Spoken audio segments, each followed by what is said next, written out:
아멘. 오늘 말씀의 제목은 겸손한 자에게 오신 예수. 시작. 겸손한 자에게 오신 예수. 여러분은 스스로 생각할 때 나는 참 겸손한 사람입니다. 그런 마음이 좀 있어요. 그런데 저는 겸손한 마음이 있는지 잘 모르겠어요. 우리 친구들이 나 볼 때는 나는 겸손한 사람이 아니고 너무나 당당한 사람이라고 그래요. 그러니까 어떻게 보면은 겸손치 않다라는 말도 되는 것 같아요. 그런 말을 들을 때, 나 그래도 예수 믿기 전에는 되게 건방진 것 같고 당당한 것 같은데 예수를 믿고 난 이후에는 내가 굉장히 낮아지는 삶을 지향하면서 그렇게 살아오도록 하나님 은혜 주셔서 그런 자리에 있는 것이 이제는 익숙한데, 그럼에도 불구하고 친구 목사님들은 우리 목사님은 되게 당당하십니다 이렇게 얘기하는 거 보면은 한편으로는 이게 좋은 말인지 한편으로는 내가 아직도 교만해가지고 당당하다는 것인지 잘 모르겠습니다. 그런데 문제는 하나님은 끝까지 내 인생 마지막 그날까지 나를 만져준다는 거예요. 나를 변화시킨다는 거예요. 여러분, 하나님이 나에게 찾아오셨다는 얘기는 무슨 말입니까? 나를 변화시키기 위해서 예수님이 찾아오셨어요. 어떤 분들은 예수님이 찾아오니까 나에게 복 주고 축복 준다고 생각하는데, 그거보다도 하나님이 가장 먼저 하시는 것은 내가 변화되기를 원해서 나에게 찾아오시는 겁니다. 2025년 대강절 두 번째 주일인데요. 성도님 가정 위에 하나님의 축복과 평화가 임하기를 간절히 소원합니다. 그런 은혜 가운데 오늘 또 예배의 자리에서 하나님의 말씀을 잘 들을 수 있는 귀가 열려져서 하나님과 깊은 교제와 교통을 이룰 수 있는 예배 시간 되기를 원합니다. 오늘 우리가 만난 성탄절은 예수님을 단순히 생일이라 생각하면서 축하하는 자리가 아닙니다. 우리는 원래 갖는 생일 축하라는 것은 한 생명이 태어나서 1년 동안 열심히 살았어. 그리고 건강하게 잘 살았으니까 감사하다. 그런 마음으로 우리가 축하해주는 생일을 보통 우리는 생일 축하라고 말합니다. 그러나 우리가 축하하는 성탄절, 이 축하는 그 의미가 좀 다릅니다. 세상에는 위대한 성인들이 생일을 기리는 그날을 기념일이라고도 합니다. 그것은 한 생명이 태어나서 위대한 업적을 남겼기 때문에 사람들이 생각할 때 이분은 큰 일을 행하셨다 하면서 기억하고 기념일로 정한 것이 있습니다. 여러분, 우리 성탄도 그런 기념일과 그런 일에 대해서 조금 더 벗어난 건 아니지만, 물론 그런 요소가 전혀 없는 것은 아니지만, 예수님의 탄생은 단순한 한 생명의 탄생의 의미가 아니라는 것입니다. 그렇기 때문에 이 탄생이라기보다는 하나님이 인간의 몸을 입으시고 이 세상에 우리 안에 들어오신 사건입니다. 정확히 표현한다면 이것이 바로 성육신이라고 말합니다. 우리가 성육신이라고 말하는 것은 다른 것이 아니라 기독교 신학의 핵심 교리입니다. 이것은 하나님께서 우리 인간의 몸을 입고 이 땅에 오셨다라는 것을 우리가 믿는 믿음 안에서 우리 신학에서는 이것을 하나의 큰 교리로 바라봅니다. 영원하신 하나님이 아들이신 예수 그리스도께서 인성을 취하셔서 인간의 몸을 입고 세상에 오신 사건을 의미합니다. 이것은 무슨 말이냐면, 우리 예수님 이 땅에 오셨다는 것은 그냥 오늘 우리들로 하여금 우리를 구원해 주기 위해서 오셨다 이 말이 아닙니다.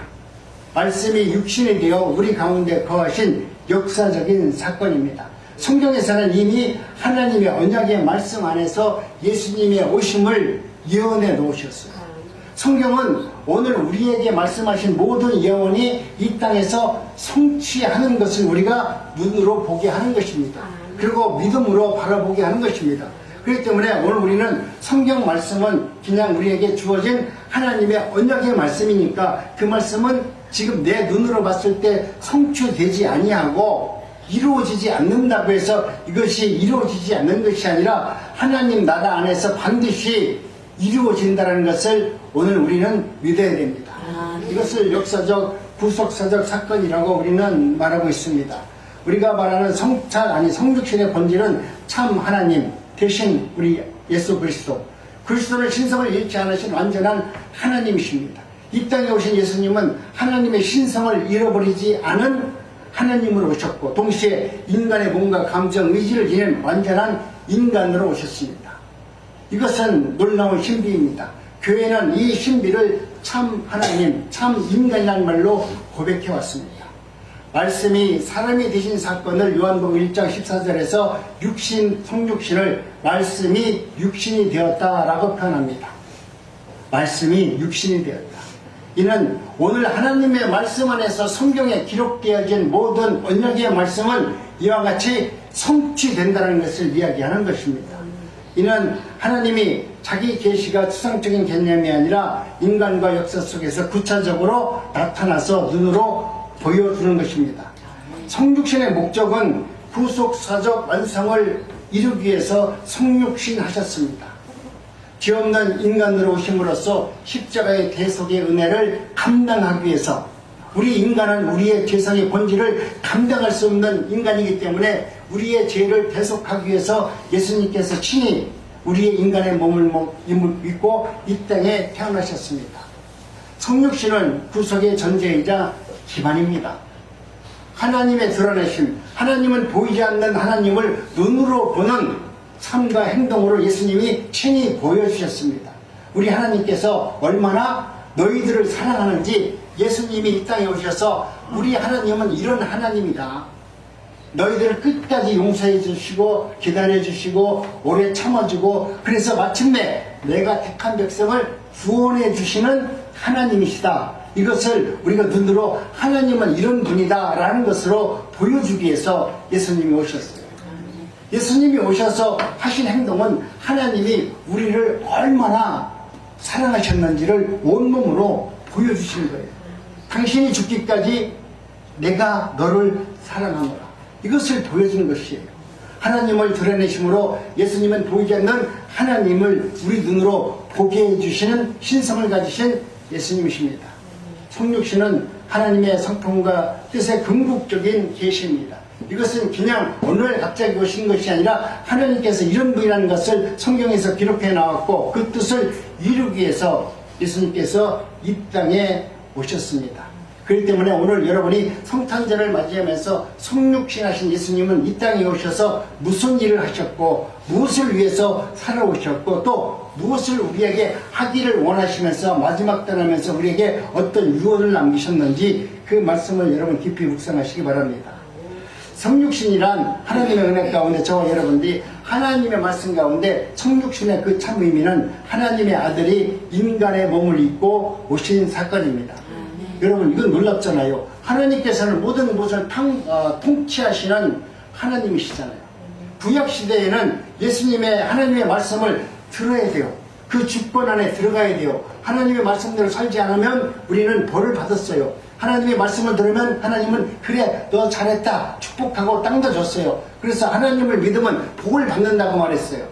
그런데 우리 예수님께서 이 땅에 오신 것은 이제는 그 복이 우리 눈으로 보는 복이 아니라 하나님께서 영원히 살 수 있는 구원의 축복을 주기 위해서 예수님이 이 땅에 오셨다는 것을 우리에게 의미하는 것입니다. 그래서 구속과 계시, 하나님의 사랑을 실천한 역사적 중심적 사건을 이루기 위해서 예수님이 이 땅에 오셨어요. 이제는 네가 잘하면 상을 주고 네가 못하면 내가 벌을 주는 그런 하나님이 아니라 끊임없이 너를 사랑하고 너를 용서하고 너로 하여금 하나님의 나라 안에서 구원의 은총을 누릴 수 있도록 하나님을 기다려 주시고 복을 주시는 하나님이다. 이제 육적으로 나타나는 복이 아니라 영적으로 나타나는 영적인 놀라운 능력으로 말미암아 살아갈 수 있는 은혜와 복을 주시기 위해서 우리 예수님이 이 땅에 도래하셨다.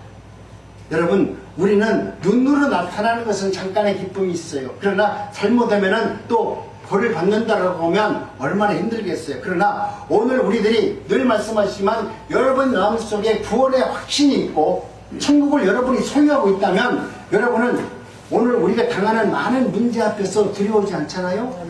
가나안 백성들이 광야길을 걸어가면서 가나안을 내 마음에 완전히 품은 사람은 그 광야길에서 만나는 수많은 일들 앞에서 굴복하지 않잖아요. 그 앞에서 흔들림 없이 오직 표대를 향해서 가나안을 향해서 진군할 수 있지만 내 안에 가나안이 들지 않은 사람은 날마다 힘들고 어려우면 아이고 그때 좋았어 애굽으로 가려고 그러고 하나님의 말씀을 이거 믿어야 되는지 안 믿어야 되는지 여러분 고민하면서 하나님을 시험하잖아요. 그리고 그런 자들은 요단강을 건너지 못했어요. 오늘 우리는 내 마음에 구속의 은혜를 주고 구원을 주신 예수 그리스도가 내 안에서 임재하셔서 하나님이 나를 영원한 천국으로 인도해 주신다는 확실한 믿음을 가진 사람은 오늘 우리에게 주어진 어떤 일 앞에서도 굴복하지 아니하고 하나님을 찬양하면서 오늘 내게 주어진 이 광야길을 감사함으로 찬양하면서 걸어갈 수 있습니다. 기독교 신앙의 출발점으로 우리 예수님이 이 땅에 오셨습니다. 여러분, 오늘 이 주님을 찬양하면서 하나님을 바라보면서 복음의 핵심이라고 할 수 있는 성육신의 이 사건을 통해서 하나님의 은혜를 여러분 경험하는 귀한 시간들이 되기를 원합니다. 그러므로 예수 그리스도의 오심은 특별한 사건이요 역사적인 사건입니다. 단 한 번밖에 없는 사건이 이루어진 것입니다. 이런 의미에서 성탄 축하는 단순한 축하에 그쳐서는 안 되고 항상 그 의미를 우리는 물어봐야 돼요.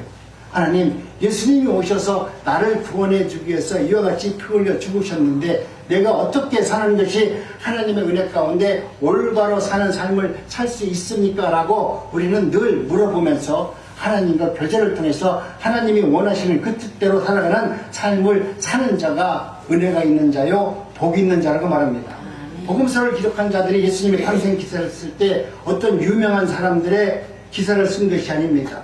오히려 예수님이 어떤 분인가에 대해서 얘기해 주려고 오늘 성경에 기록해 놓았습니다.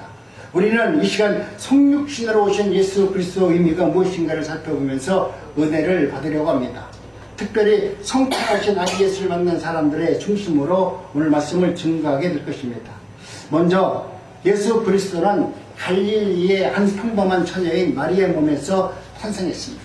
예수님의 탄생을 바라보면은 정말 우리가 생각했던 그런 모습이 아니라 전혀 생각지도 못한 방법으로 우리 예수님은 이 땅에 오셨습니다.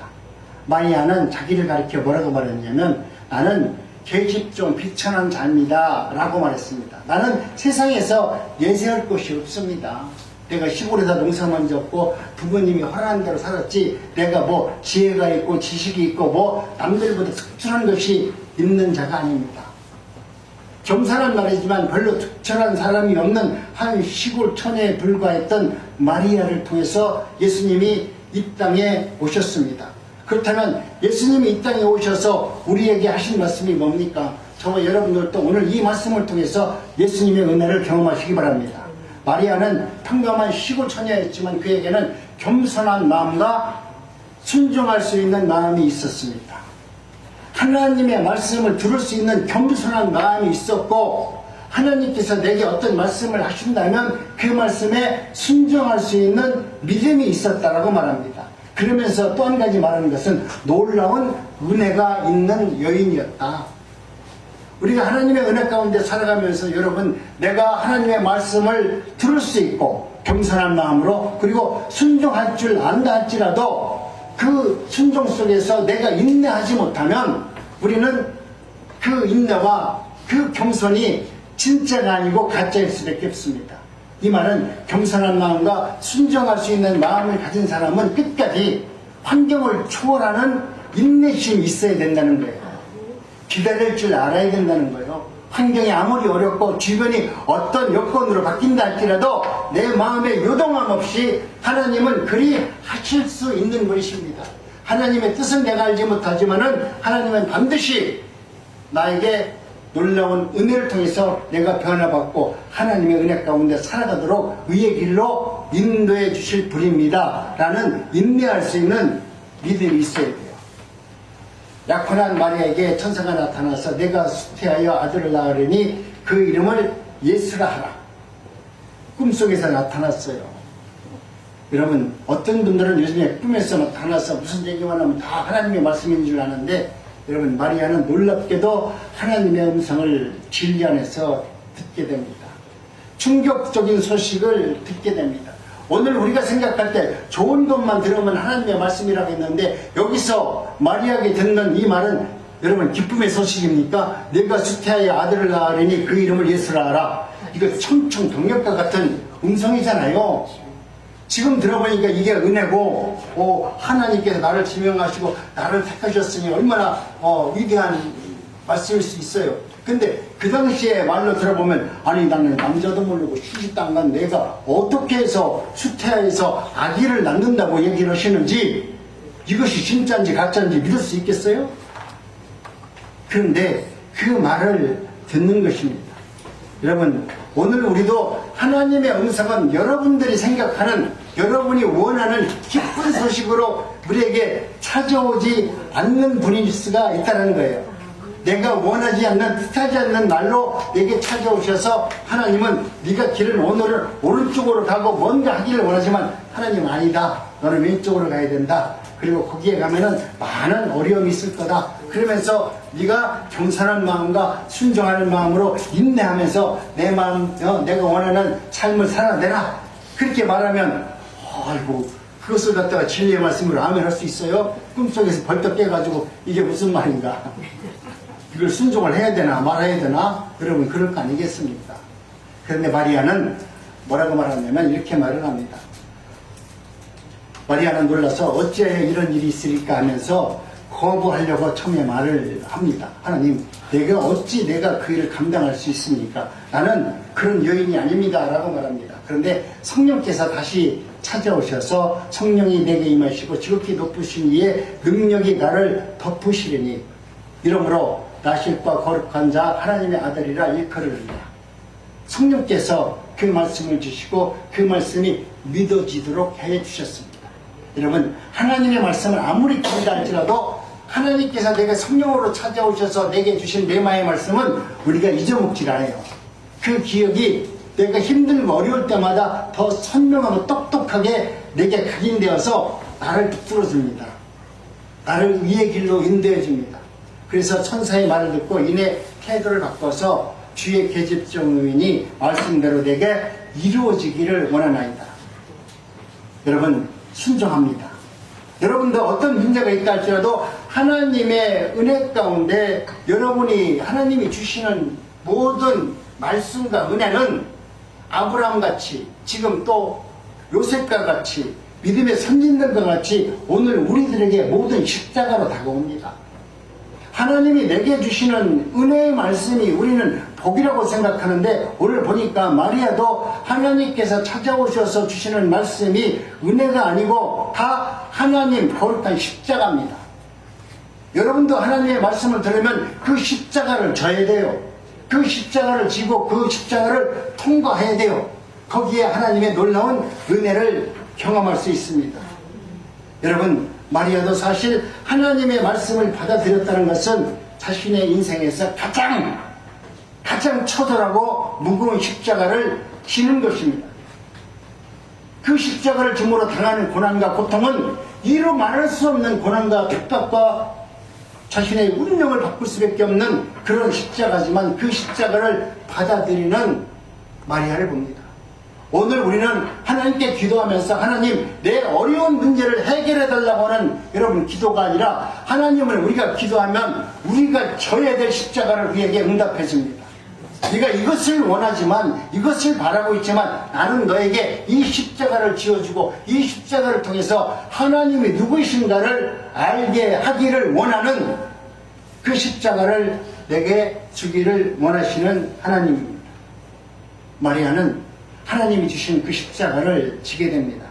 왜냐하면 유대 관습에 따라서 율법에 따르면 처녀가 잉태하면은 어이구야 지금 같으면 우리나라는 처녀가 잉태하더라도 옛날 같으면 조년이 막 그랬는데 요즘에는 소중히 다릅니다. 왜 그렇습니까? 자식이 없으니까 어떻든 젊은 애들이 임신만 하면 국가에서 다 책임져줘요. 옛날에는 손가락질 했는데 요즘에는 그렇지 않습니다. 근데 그 당시 율법 속에서 남자도 없는 여자가 잉태했다는 얘기는 그 가문에서 그 가문 사람들이 먼저 죽였어요. 이건 우리 가문을 더럽힌 죄다 해가지고. 그럼에도 불구하고 마리아는 온몸으로 그것을 받아들입니다. 이러한 순종은 처음에는 힘들고 어려운 문제가 있었지만 결국 이러한 순종을 통해서 마리아는 영혼의 큰 기쁨을 얻는 은혜를 경험하게 됩니다. 그의 조상 아브라함으로부터 약속된 구원의 역사가 나를 통해서 이루어진다라고 하는 사실을 역사적으로, 신앙적으로, 믿음으로 알게 됩니다. 야, 하나님이 나에게 예수 그리스도를 잉태한 것을 오늘 내가 받은 은혜로 생각하는 것이 아니라 아브라함 적서부터 하나님이 언약하신 말씀이 이렇게 이루어져서 오늘 나를 통해서 예수님이 탄생한다라고 하는 역사적 의식을 깨닫게 되었다는 거예요. 여러분도 무슨 일을 당하고 무슨 일 앞에 기도한다라고 하면 여러분도 이와 같은 역사적 의미와 성경적으로 주시는 말씀의 근거를 찾아낼 수 있어야 돼요. 하나님이 오늘 내게 이런 문제를 주셨는데 이것은 왜 주셨을까? 그 역사적 근거를 찾아내서 그 언약을 오늘 내가 성취함으로 하나님이 어떤 뜻을 이루는지 그 의미를 알 수 있는 고난을 받을 수 있는 사람이 되어야만이 고난 앞에서 당당할 수 있어요. 그리고 은혜자처럼 은혜로운 삶을 살아낼 수 있어요.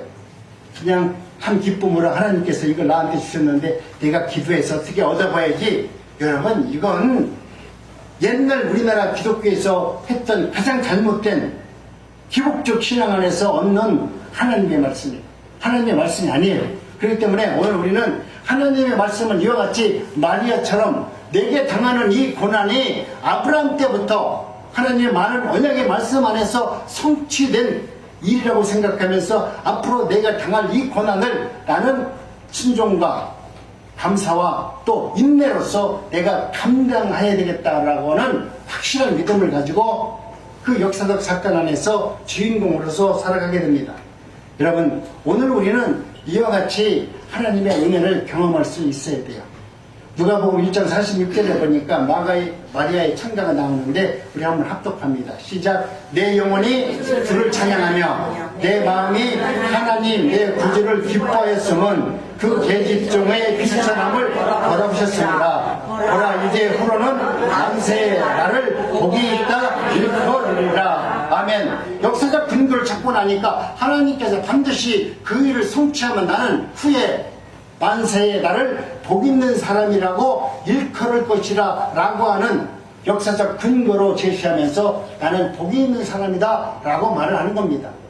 여러분, 오늘 우리도 저와 여러분들이 어떤 문제 앞에서 이와 같이 마리아 창자처럼 나도 내 앞에서 당하는 모든 문제를 하나님의 역사의 근거 안에서 언약 안에서 성취되고 있음을 감사할 수 있는 믿음의 사람들이 되기를 원합니다.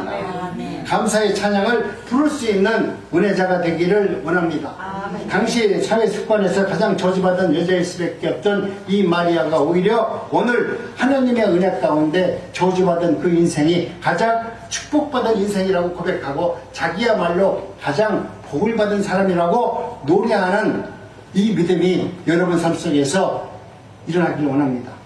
이와 같은 신앙은 정말 놀라운 순종을 통해서 얻어줄 수 있는 것입니다.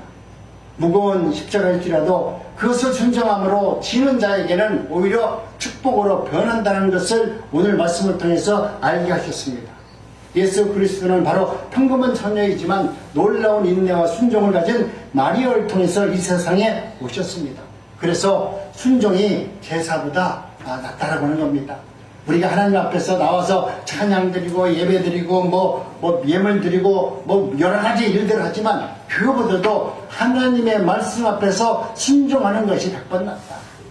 아무리 어려운 일이 있다 할지라도 믿음 안에서 내가 순종할 수 있는 그런 믿음을 갖게 되면 하나님의 뜻이 우리의 삶 속에서 이루어질 수 있도록 하나님은 놀라운 역사를 펼쳐내십니다. 마리아 십자가는 그 이후에도 계속되었습니다. 난지 8일 만에 할례를 향하려고 예수를 데리고 부모님들이 성전에 올라갔을 때 시몬이라는 자가 뭐라고 말씀하냐면 이것은 내 칼이 내 마음을 찌를 듯이 아프리라.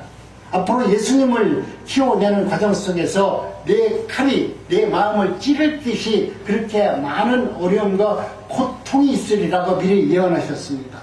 그 예언이 적중되어 마리아의 가슴은 예수님의 십자가의 죽음으로 인해서 칼로 자신의 가슴을 찌르듯 아픈 고난과 고통을 경험하게 됩니다. 그러나 그 아픔과 그 상처는 곧 예수 그리스도의 부활을 통해서 완전히 치료가 되었고 성령을 통해서 위로를 받는 역사를 이루게 된 것입니다. 여러분, 오늘 우리가 당하는 찔릴 듯 아픈 그 고난에 있다 할지라도 그 말씀 앞에 순종하면 부활하신 예수님을 통해서 위로를 받았던 마리아처럼 하나님은 여러분을 다시 그 고난과 고통 속에서 건져주시면서 하나님이 너를 사랑했다는 것을 알게 함으로 말미암아 우리의 고통과 고난을 눈높듯이 녹이고 하나님의 사랑 앞에서 찬양할 수 있는 자로 만들어 주신다는 것을 말씀해 주는 것입니다. 예수는 순종할 줄 아는 여인 마리아를 통해서 여러분 오셨습니다. 그 여인은 죽기까지, 예수님의 죽기까지 예수님의 모습을 바라봤지만 그런 끊임없는 순종을 통해서 하나님의 나라 안에서 쓰임받는 여인이 되었습니다. 다음으로는 아기 예수를 만난 사람들은 베들레헴 등역에서 양을 치던 목자들이었습니다. 그들은 놀라운 경험을 합니다. 갑자기 밝은 빛이 그들을 두루비치고 천사가 나타나서 그들에게 소식을 전해줍니다. 하나님께서 나타나셨다라고 하면 뭔가 좀 멋진 사람들에게 나타나야 되는데, 목사들에게, 우리나라 큰 목사들에게, 예?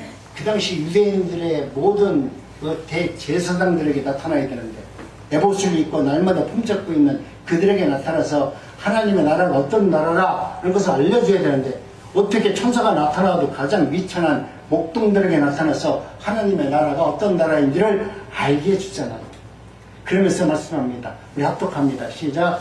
무서워 말라. 보라, 내가 온 백성에게 미칠 큰 기쁨의 좋은 소식을 너희에게 전하노라. 오늘날 다윗 동네에 너희를 위하여 구주가 나셨으니 곧 그리스도 예수니라. 그리고 후련히 허다한 한군 천사와 합창소리가 풀리면서 뭐라고 말합니다. 다시 한번 합독합니다. 시작. 지옥의 높은 곳에는 하나님께 영광이요 땅에는 기뻐하시는 입은 사람들에게 평화로다. 여러분, 얼마나 놀라운 말씀을 합니까? 높은 곳에서는 하나님의 영광이라고 말합니다. 예수님께서 당신의 아들을 십자가에서 죽을 자식을 나눴고 그 땅에 나온 그 아들을 바라보면서 하늘의 영광이라고 말하는 그 하나님은 얼마나 가슴이 아프겠어요. 근데 이것이 하나님이 우리를 사랑하셨고 우리를 구원하시는 일이기 때문에 내 자식을 십자가에서 죽는 데까지 허락하시는 하나님의 사랑의 극치를 보여주는 겁니다. 여러분, 우리 하나님은 여러분을 그렇게 사랑하십니다.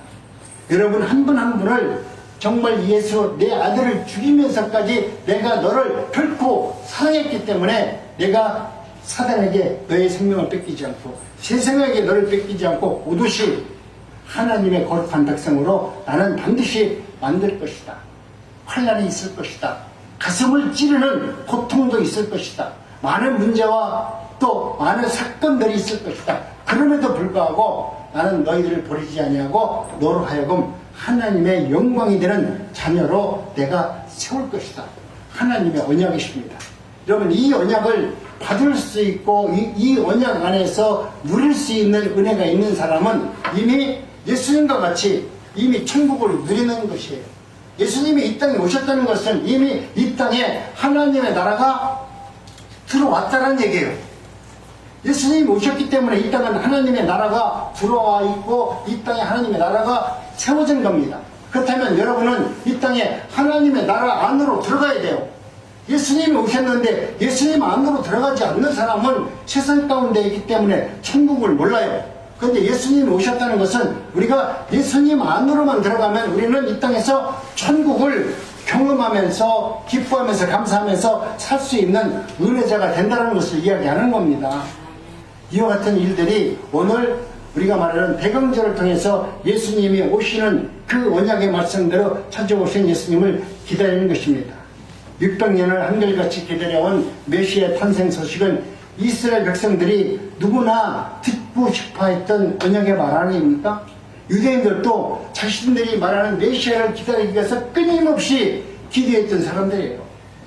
그런데 제일 먼저 들어야 할 율법과 언약을 밤낮으로 연구했던 종교 지도자들이 그 말을 들은 것이 아니라 어쩌면 율법과 하나님의 말씀과는 좀 거리가 멀었던 목동들이 제일 먼저, 그것도 천사들이 와서 직접 그들에게 메시아 탄생을 알려주었다는 것을 여러분 우리는 한번 생각해 보아야 됩니다. 당시 목동들의 생활은 어떠한지 우리는 알 수는 없지만 우리가 추측해 볼 때 어떻습니까? 하루하루 살아갔던 사람들 아니겠습니까? 예루살렘 성전에는 하루에 몇천 마리의 양이 더 죽겠습니다. 왜? 사람들이 회개하려고 하면 뭔가 재물을 바쳐야 되는데 그 중에서 제일 많이 재물로 바친 것이 바로 양입니다. 그렇기 때문에 양들은 지금 제사 드리는 예물을 드리는 사람들이었어요. 그렇기 때문에 제사이 아니라 맨날 깎겠죠. 야, 너는 여기에 흠이 있으니까 얼마 안 돼. 뭐 온갖 소리를 해가면서 자신들이 기른 양에 대한 가치를 착취하고 자신들의 인격을 무시하고 자신들은 하나님의 거룩한 백성이라고 여봇을 입고 그렇게 군림했던 그들 앞에서 살아왔던 그 목동들에게 천사가 찾아왔다는 거예요. 오늘 하나님은 우리와 같이 연약한 사람들에게 찾아오십니다. 부자에게 찾아오시는 것이 아니라 모든 것 앞에서 품잡고 있는 사람들에게 찾아오는 것이 아니라 정말 하나님 앞에서 내게 주어진 일에 대해서 최선을 다하는 사람들에게 예수님은 찾아오시는 것입니다. 저들은 이 시편 말씀을 기억할지 모르지만 하나님의 은혜 가운데 이런 말씀이 있습니다. 우리 한번 합독합니다. 시작. 여호와께서는 모든 넘어지는 자들을 붙드시며 비굴한 자를 일으키시는도다. 중생의 눈이 주를 앙망하니 주는 때를 따라 저희에게 식물을 주시며 손을 펴서 모든 생물의 소원을 만족해 하시나이다. 아멘. 우리 주님께서는 세상 사람들에게 나는 괜찮다. 돈이 필요 없고 주먹만 있으면 된다. 권력만 있으면 된다. 돈만 있으면 된다라고 생각하는 자들에게 주님이 찾아오시는 자가 아니라 연약하고 때로는 세상 사람들 앞에서 비굴한 모습을 보일 정도로 연약한 지체에게 찾아오셔서 하나님이 누구이신가를 알게 해주신다는 것입니다. 그렇기 때문에 오늘 우리는 하나님의 은혜 가운데 오늘 내 인생 가운데 내가 행복하지 않은 것 같지만 내가 만족을 누리지 못하는 것 같지만 여러분 그러나 염려하지 마시기 바랍니다. 그래서 스바냐 3장 12절에 이렇게 말씀합니다. 합독합니다. 시작. 내가 공부하고 가난한 백성을 너희 중에 남겨두리니 그들이 여호와의 이름을 위탁하여 보호를 받을지어다. 아멘. 여기서 보니까 하나님께서 택한 거룩한 백성 중에 어떤 백성을 남겨둔다고요? 내가 곤고하고 가난한 백성을 너희 중에 남겨두리니 이 세상 가운데 하나님의 백성으로 남겨준 자들이 곤고하고 가난한 백성 중에 우리를 지명하시고 택하셔서 남겨두었다라고 말합니다. 하나님을 의지하고 하나님을 바라보도록 만들어 놓은 택한 거룩한 백성들이 있다라고 말합니다. 결국 이런 예언에 따라서 예수 그리스도가 오셨고 특히 곤고하고 가난한 백성들 가운데 오셔서 그들을 보호하시고 긍휼히 여겨주심으로 말미암아 하나님의 사랑과 은혜가 무엇인지를 알게 해주기 위해서 하나님의 나라가 어떤 나라인지를 알게 해주시기 위해서 예수님이 우리에게 오셨다라고 말씀합니다. 들판에 양을 지키던 목동 그들이야말로 곤고하고 가난하고 억압받던 백성들이었습니다. 메시아가 오심으로 누구보다도 그런 사람들이 기쁨일 수밖에 없습니다. 하나님 내가 억압당하고 정말 힘들고 많은 사람들 앞에서 곤고한 모습으로 살고 있습니다. 그러나 하나님의 말씀을 의지하고 하나님을 기다리는 대망하는 믿음으로 살아가는 그 백성 앞에 예수님이 찾아오셨습니다. 끝으로 우리는 아기 예수를 찾아온 뜻밖의 손님 동방박사를 우리는 생각해 볼 필요 있습니다. 이들은 이스라엘 백성이 아닌 이방 사람들이었습니다. 그들은 유대인들이 아니었어요. 하나님 메시아를 기다렸던 사람들이 아니었어요. 그런데 그들은 하나님의 나라가 어떤 나라인지도 몰랐지만 천문을 바라보면서 그 빛이 자신들이 평생을 걸고 하늘을 바라보면서 새로운 메시아를 기다렸는데 자신들이 생각했던 그런 빛이 나타남으로 말미암아 그들은 그 빛에 이끌려서 지금 예루살렘으로 옵니다.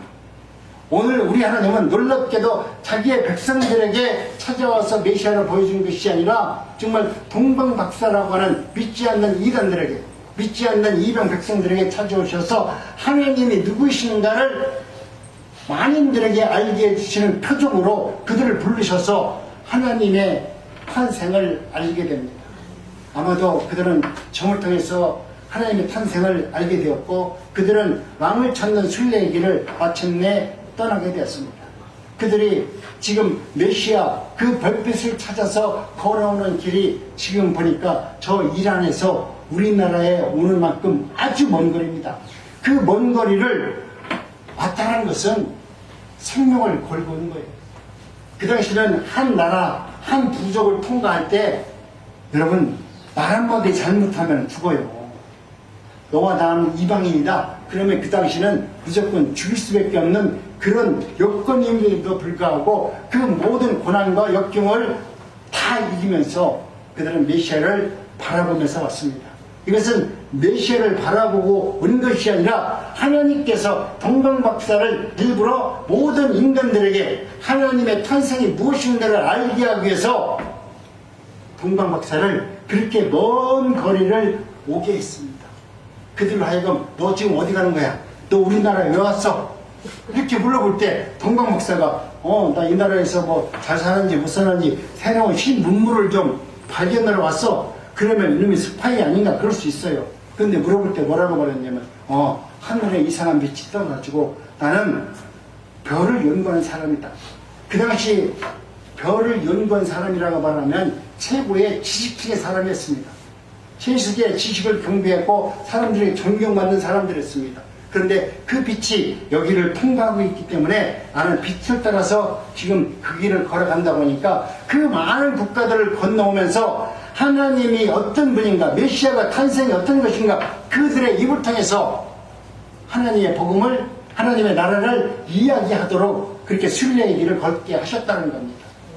이것은 하나님께서 동방박사를 이끌어온 것이지 동방박사가 빛을 보고 따라왔다는 것은 우리가 가식적으로 행동한 것이고, 성경의 영적으로 깊이를 보면 하나님이 동방박사를 이끌어서 동방박사가 오면서 하나님의 메시아를 탄생하는 것을 온 백성들에게 알리기 위해서 그렇게 동방박사를 이끌어 오신 거예요.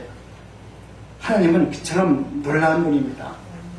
우리는 동방박사가 특별한 사람이니까 별을 보고 따라왔다고 하지만 하나님의 진정한 영적인 의미는 하나님께서 메시아 탄생을 믿지 않는 자들에게 나타내 보이시고 메시아가 누군가를 알게 해주셨습니다. 그래서 베들레헴에 이르러 왕이 되실 아기 예수께 경배드리고 헌금과 유언과 물약을 예물로 드리도록 하였습니다. 여러분, 이 동방박사 이야기는 마태복음에서 나오는 원래 복음서 독자적인 이야기입니다. 지금 하나님의 은혜 가운데 마태가 이 기사를 여기에 다룬 것은 예수 그리스도로 말미암아 이루어지는 복음의 역사가 이제는 유태인만을 위한 것이 아니라 모든 세계 열방을 향해서 이방 민족들에게 알게 하기 위해서 지금 동방박사를 그렇게 먼 거리를 여행해서 하나님의 나라가 어떤 나라인지를 알게 주었다는 뜻입니다. 이제는 오늘 우리들 또 하나님께서 하시는 일은 영적으로 성경에 보면은 우리가 알지 못하는 영적인 의미가 다 담겨져 있어요. 그 시절 그때 그 말씀을 들은 목사를 통해서 아니면 여러분들의 믿음과 여러분의 영적인 의미를 통해서 하나님의 나라가 이루어지는 것을 알게 해주셨어요. 그렇기 때문에 여러분은 내가 오늘 모른다고 해서 거기에 대해서 이게 뭐냐 그러면서 포기하지 마시고 하나님 내가 오늘은 이 말씀이 무엇인지 모르는데 하나님 내가 하나님의 참 의미를 알 수 있도록 하나님이 저에게 지혜를 주세요. 이 말씀을 깨달을 수 있는 믿음을 주세요. 그리고 하나님의 말씀을 인내하면서 기다릴 수 있는 삶을 주세요. 그렇게 하나님께 기도하세요. 그러면 하나님은 언젠가 때가 되면 내가 그렇게 알고 싶었던 그 생명의 진리의 말씀을 내가 눈으로 보고 캐낼 수 있는 보화를 캐낼 수 있는 은혜를 우리에게 주십니다. 그 보화를 여러분이 붙들었을 때 주저함없이 하나님의 은혜를 경험하고 하나님의 나라 안에서 살 수 있도록 하나님께서 인도해 주는 것입니다. 여러분 그들도 힘들고 어려운 과정 속에서 주저하지 않겠어요? 아무리 동방박사를 할지라도 내가 지금 확실한 것을 간다하지만 당하는 수많은 어려운 문제가 있는데 그 광야길을 걸어가면서 내가 이걸 가야 되는지 말아야 되는지 얼마나 고민하지 않겠어요? 저도 목사하면서 어떤 때는 이게 하나님 나한테는 왜 이렇게 큰 교회는 안 주고 이렇게 조그만 교회는 줘가지고 받으시면 한 10만 명 정도 되는 교회 좀 한번 해봤으면 좋겠는데 그런 생각은 누구나 하지 않겠어요? 그런데 오늘 하나님이 내게 주시는 것에 대해서 만족하고 감사하면 하나님께서 때가 되면은 더 큰 것을 주시든 아니면 더 작은 것을 주면서 너는 네게 맡겨진 모든 사람들을 다 천국 보내는 그런 목사로 내가 너를 불렀다. 나를 만나면 믿지 않는 사람들이 네 말씀을 듣고 다 천국 오도록 너를 세워놨다. 하나님이 그렇게 나한테 말씀해 주면 얼마나 좋겠어요? 근데 그런 말씀을 하지 아니하시고 오늘 또 이렇게 하나님의 말씀을 내가 주신 그 말씀을 전하라고만 하니까 오늘 또 그 말씀을 전하고 있는 것입니다. 그러나 그들은 마침내 아기 예수를 만났고 확신에 찬 기쁨으로 고국으로 돌아갑니다. 자신이 성취하고 이루어서 자신으로 고향으로 돌아가는 그들이 돌아가면서 그냥 돌아갔을까요? 당신 먼저 여기 지나갈 때 메시아를 만난다고 했는데 갔다 오면서 정말 메시아 만났어? 또 물어볼 거 아니야. 그럼 동방박사는 그때는 말할 거 아닙니까? 늘 내가 만났어. 베들레헴에서 두 유한의 두인 메시아를 나는 보았노라. 놀라운 선포를 이방인 동방박사 입을 통해서 하나님의 나라가 지금 전해지기 시작합니다. 그 많은 길을 돌아왔던 길을 돌아가면서 동방박사를 만났던 사람들은 또 물어볼 겁니다. 당신은 그때 갈 때 나한테 메시아를 만난다고 했는데 정말 메시아 만났어? 그렇게 물어볼 때 동방박사는 만나고 왔기 때문에 확실하게 나는 메시아를 만났습니다. 이 돌아가는 발걸음이 그냥 돌아갔다라고만 써왔지만 이 돌아가는 발걸음 안에는 놀라운 하나님의 경륜과 하나님의 능력과 은혜가 담겨져 있어요. 그 안에 진리와 복음이 담겨져 있어요.